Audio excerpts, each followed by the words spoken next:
1 Korintus 9 ayat 27, demikian firman Tuhan. Tetapi aku melatih tubuhku dan menguasainya seluruhnya, supaya sesudah memberitakan Injil kepada orang lain, jangan aku sendiri ditolak. Sekali lagi saudaraku, tetapi aku melatih tubuhku dan menguasainya seluruhnya, supaya sesudah memberitakan Injil kepada orang lain, jangan aku sendiri ditolak.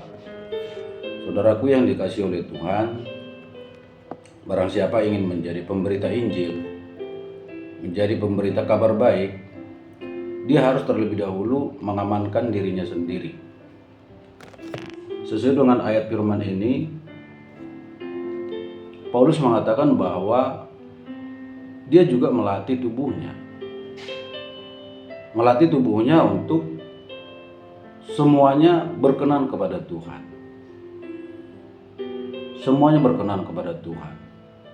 Jadi memang kita harus mengendalikan seluruh tubuh kita agar semuanya berkenan kepada Tuhan.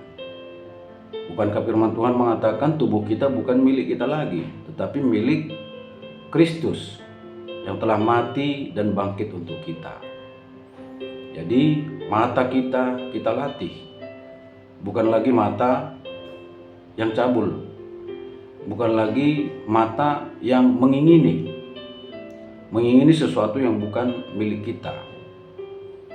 Bukan lagi mata yang dipakai untuk menipu, menjerumuskan orang lain dengan berkedip.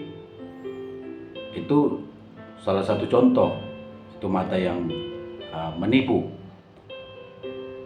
mata yang ingin menjerumuskan orang lain.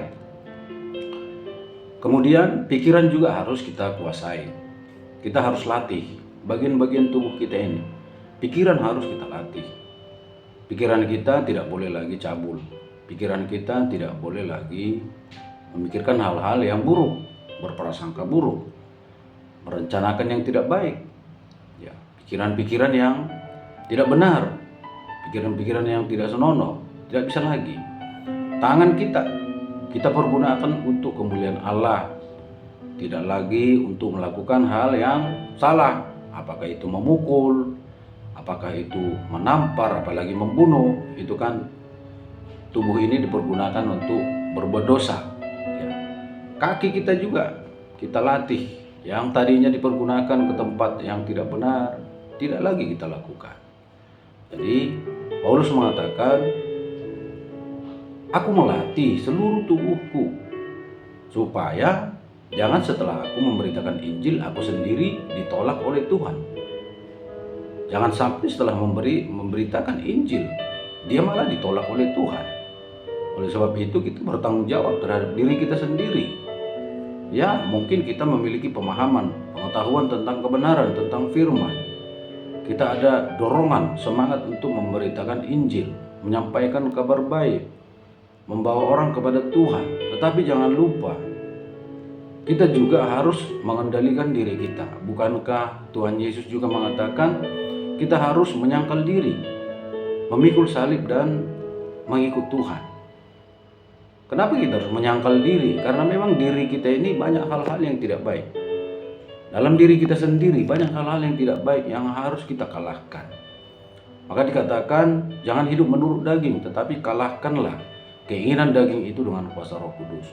Karena keinginan daging kita ini, seluruh tubuh kita ini selalu keinginan yang bertentangan dengan kehendak Tuhan. Selalu ingin menyenangkan daging itu. Tentu yang menyenangkan daging itu biasanya itu tidak seturut dengan kehendak Allah. Keinginan daging itu berlawanan dengan keinginan Tuhan. Keinginan daging itu berlawanan dengan keinginan Roh Kudus. Sehingga firman Tuhan berkata, matikan keinginan daging itu. Dengan kuasa Roh Kudus kita matikan keinginan daging, supaya kita hidup menurut Roh Kudus. Karena keinginan daging memimpin kepada kematian, tetapi keinginan roh itu membawa kepada kehidupan yang abadi, kehidupan kekal.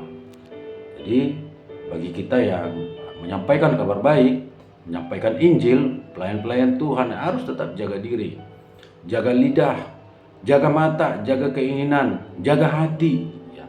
Jaga tubuh kita ini jangan sampai berada di tempat-tempat yang tidak benar. Jangan juga pergaulan kita tidak benar. Kalau kira-kira pergaulan itu buruk, kita segera menghindar, keluar. Karena firman Tuhan berkata pergaulan buruk merusak kebiasaan baik. Tubuh kita ini jangan bawa ke tempat-tempat yang tidak benar. Jika ada komunitas, teman-teman mungkin suka bergosip, segera menghindar, keluar dari sana. Ya, itu mengamankan tubuh kita supaya tidak jatuh dalam pencobaan sehingga kita terikut dengan gosip, terikut dengan arus gosip tersebut. Jadi hamba-hamba Tuhan, pelayan-pelayan Tuhan tetap mengupayakan kehidupan yang kudus, melatih tubuhnya agar tetap berkenan kepada Tuhan. Setelah memberitakan Injil, Tuhan berkenan, bukan sebaliknya kita ditolak. Terpujilah nama Tuhan. Kita amankan diri kita dulu, setelah itu kita mengamankan orang lain lewat pemberitaan Injil, lewat kabar baik yang kita sampaikan supaya mereka diselamatkan oleh Tuhan. Puji Tuhan, Tuhan Yesus memberkati. Salam.